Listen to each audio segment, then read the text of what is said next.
Please don't quit your job to homeschool your kid.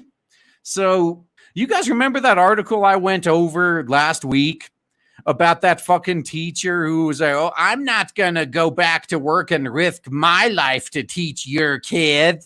Now, those same teachers who flat out said that they're not going to come back to work are freaking the fuck out because they're realizing, oh shit, people are starting to see that homeschooling is not just a viable alternative to the public indoctrination system, but it usually ends up with better results.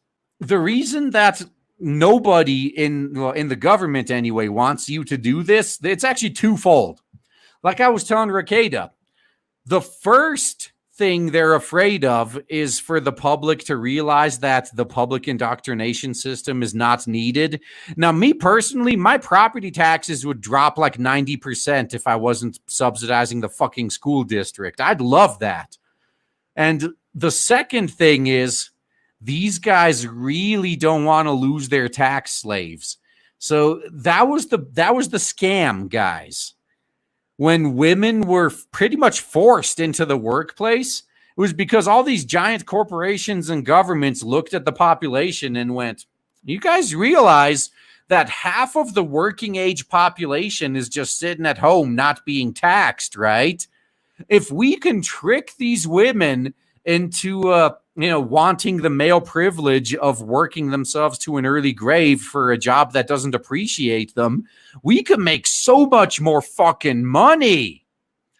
So they pretty much jacked up the costs to the point where a single income wasn't enough anymore, You have to have two income households now. Although my own parents were kind of the exception to this because at the time, right before I was born, both my parents worked.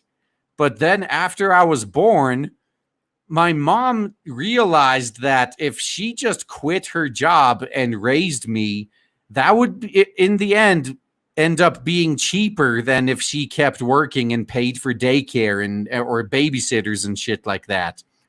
And now you're going to find a lot more parents that come to that conclusion because parents are sick and fucking tired of sitting around waiting for the school system to graciously come back online.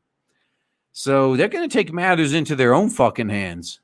Parents are stretched to the breaking point, but there are hidden costs to leaving work. So now the propaganda machine has to go into full swing to try to trick these parents who are starting to realize that, just quitting your job and raising your own fucking kids may be the best option. Like, oh shit, we can't lose our tax slaves. It's sinking in. Most of the 130,000 schools in the country will likely not fully open as the beer virus diagnoses continue to break records. But what about the death count? Oh, wait, they're not talking about that anymore. Maybe it's because it's not a fucking problem. Should parents admit defeat and have one parent quit the workforce to provide childcare and supervise remote learning? Before making this decision, consider the longer-term costs of taking a break from work. So you guys have to remember, the way what they're fighting against in this article is how the entire fucking human race has been for thousands of years. Only fairly recently, only within the past few decades, has the natural order been completely turned on its head, and now everyone is expected to be a productive tax slave. Up until a few decades ago, this was the norm, that the guy who is the protector and provider would go out and work a thankless, soul-crushing job and work himself into an early grave, while he provides for his wife and his children. And meanwhile, the wife would stay at home and raise the fucking children herself and take care of everything. That was the norm for the vast majority of human history. And right now, oh my God, what a disaster it would be if humanity went back to that system that worked for fucking millennia. No, that would really hurt our fucking pocketbook if that happened. Like, shit, could you imagine the tragedy if parents actually raised their own fucking kids? instead of pawning them off onto the government to turn into obedient fucking drones? Oh man, the world would just come to an end if that happened, wouldn't it? Taking a career break means losing more than just salary. Okay, so you lose a little bit of money, but you gain time with your family, which is something you can't buy. If you can afford it, do it. According to a calculator from the Center for American Regress, a 30-year-old parent earning $50,000 a year taking just a year off loses over $156,000 in lifetime pay. They're trying to keep you on this treadmill, you know. They're trying to tell you it's all about the money.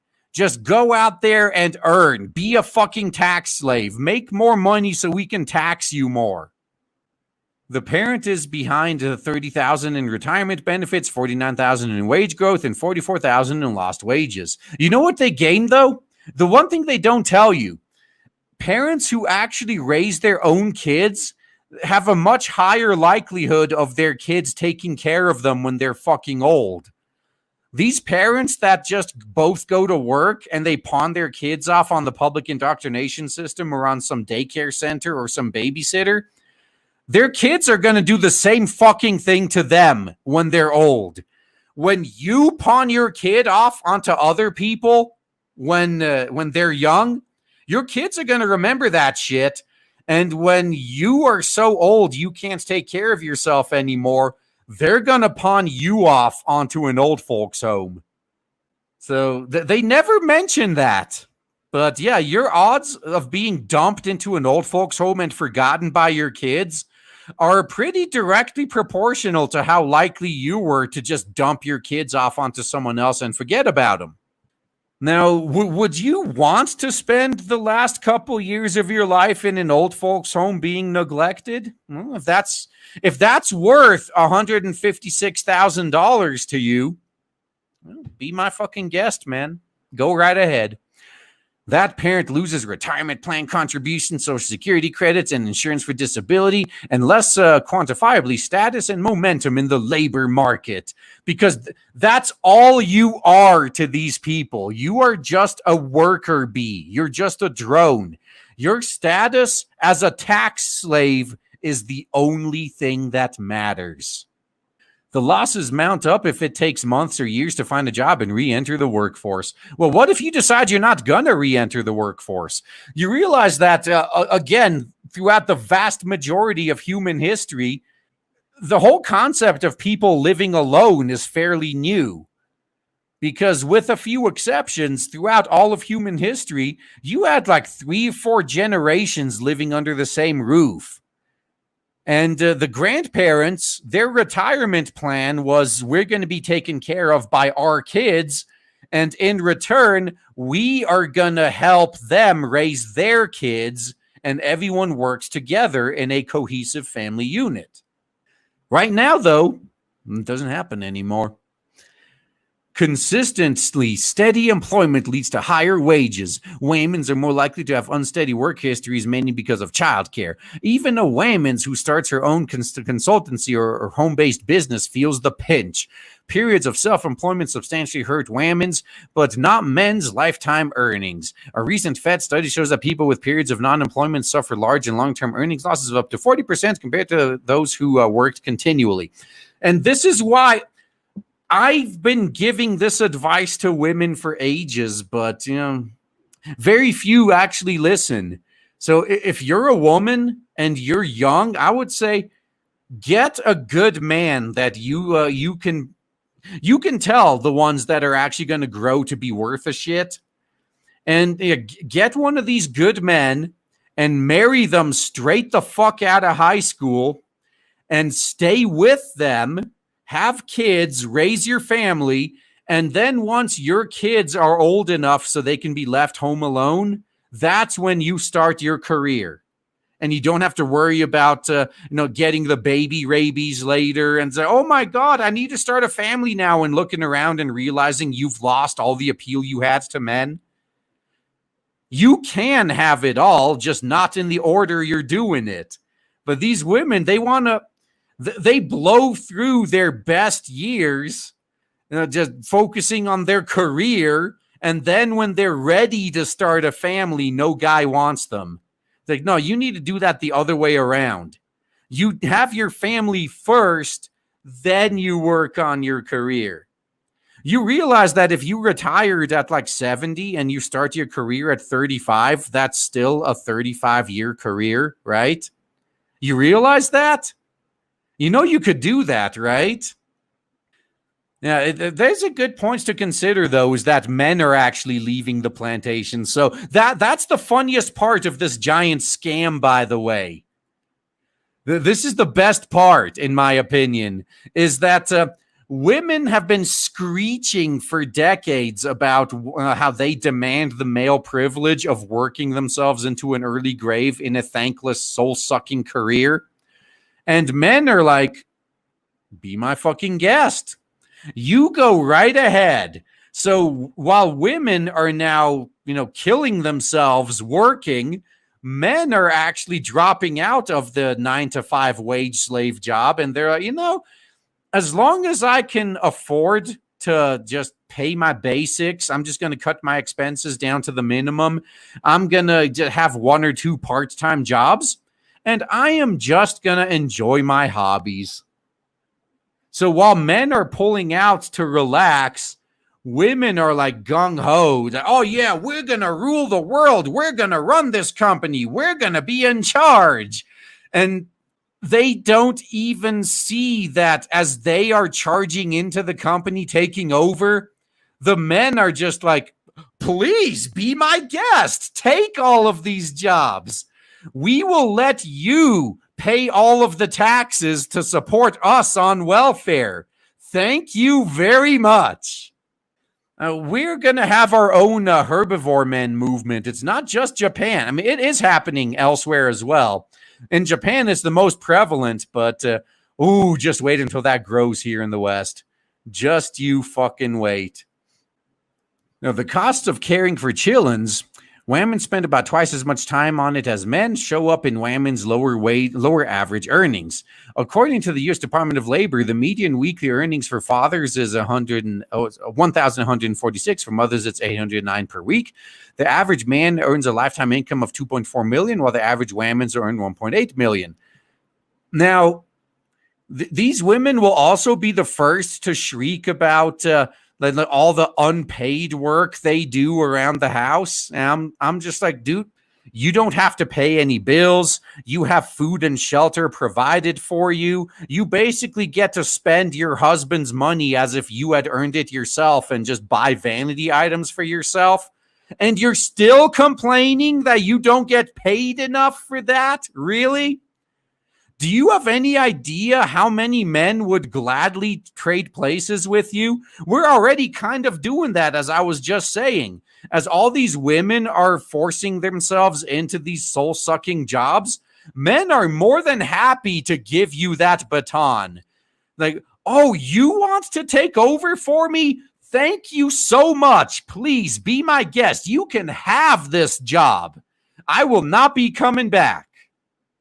Now, there are many reasons to this, but one is that women generally work fewer hours. Today's male retirees worked approximately 70,000 hours per lifetime, and female retirees just 50,000. Now, when these two people, a man and a woman, are both on their deathbed, do you think the woman who worked 50,000 hours is going to be on her deathbed and her greatest regret is she didn't work an extra 20,000 hours in her life? I don't see that happening. So quitting or even dialing back on hours is obviously enormously expensive. Well, again, if you actually raise your own kids, chances are pretty high your kids are going to take care of you when you're old and you need them, as opposed to dumping you on an old folks home. Do you think that's worth saving $100,000 or $200,000? If you think so, go right ahead. When total costs are taken into account, it's even more expensive than hiring babysitters and tutors. Yeah, this is how they try to trap you, because it's considerably cheaper for most people. If you're working blue collar, if you're working like some service job, then it's way cheaper to just quit your job and take care of your own kids than it would be to hire someone to do it. So they have to trick you with this, like, oh, but when you're 80 years old, you would have made like $50,000 less in the long run. Before taking a leave of absence, parents should consider every option, including buying or trading homeschooling resources. Brown University economist Emily Oster had good tips for a home-based do-it-yourself classroom and parent co-ops, etc. If you still think quitting is the best option, ask yourself a few questions. Will the cost of our necessities, housing, debt, clothing, food, make up more than 50% of my household's net income after I quit? If yes, don't quit. No, there's a second option. How about if you just cut your expenses? That's the half of having a lot of money that a lot of people don't fucking understand. Making more money is only half of the equation. Cutting your expenses down to the bare minimum is the other half. Minimalism is the solution. Cut out the unnecessary shit. Will I have at least 11 times my salary at retirement? If you make $50,000 a year, you will need over $500,000 adjusted for inflation by the time you are 65. If not, don't quit. Once again, if you treated your kids right, they will help you out when you get older. You may not need any of that. What is the reemployment rate for people in my field? Well, you could switch fields too. I'm actually on the verge of doing that myself. I'm in my mid-30s and I'm about to jump to a completely unrelated field. If even in good times it takes more than several months to find a job in your field, don't quit. Or just start searching for a job several months early before you originally planned. You ever consider that? Of course not. That'd be smart. Individual families have individual decisions to make, but quitting work to homeschool is more expensive than you might think. It's expensive for the people who rely on you being a tax slave, but you will probably be way happier. You get to spend more time with your kids. They will repay you by taking care of you when you get older and you need it. Your family unit will be much more close-knit. Oh, but you're going to miss out on like $100,000. Fine. Go ahead, man. Whatever is more important to you. It would be much, much better if you could pool our national resources to open schools safely. Yup, this is the trap. Like, oh, but we could implement socialism. No. Don't pull out and take care of your own kid. Dump your kid onto our lap and then give us money to pay for everyone else's kids. That's the trap right there. That's what they want you to do. They don't want their free gibs to be taken away. They want other people to keep paying for their kids. With summer ending soon, it should be a top item in the next round of government spending because schools do a lot more than teach. They provide 1 or 2 meals a day during the school year, which, by the way, you pay for. School lunches aren't free. They offer after-school programs, dental clinics, and more. You could do that for way cheaper than the taxes you pay to keep the school running, by the way. And the free childcare they offer is what unleashes the productive forces of free childcare that your property taxes pay for. Guys, if you own your own home or if you have a mortgage, rather, it doesn't matter, each one. But as long as you're not renting, if you either pay a mortgage or you have a paid off house, look at your property tax breakdown one of these days. I would be willing to bet money that unless you live literally in the middle of bumfuck nowhere in some rural area, that 85 to 95% of your property taxes are paying for the school. This shit is not free. You're paying for it in taxes. These people, they legitimately believe that your own money, like the politicians are bribing you with your own money that you gave them in taxes, and these people are dumb enough to consider it free. These politicians will take $100 from you, pocket 50 of that, and give you 50 back, and you're like, oh wow, I just got $50 for free. This is great. Don't be that moron, okay? Oh man, I am so excited to tell you guys right now that finally, after about a year of build up and shilling, we have launched Blade Devil on Indiegogo, and so far it is doing so well thanks to awesome people like you. If you haven't backed it yet, then please check the links in the description and check out Blade Devil on Indiegogo. You will not be disappointed. Looking forward to seeing you there.